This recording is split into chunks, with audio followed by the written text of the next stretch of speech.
Hello guys, in today's video, I'm going to show you how to remove ads in Outlook when using the Hotmail website. Let's begin.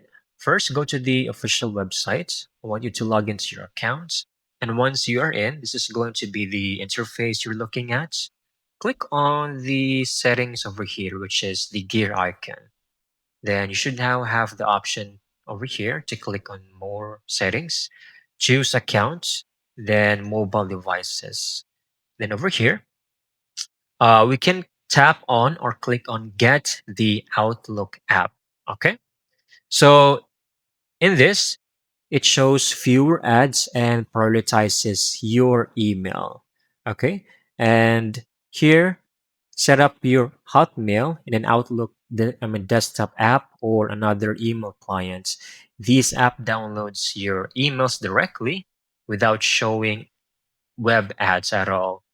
And that's the easiest way we can get rid of all of those annoying and hectic advertisements. And that's it. With these methods, you can enjoy a smoother, ad-free Outlook experience. I hope you found this video very helpful.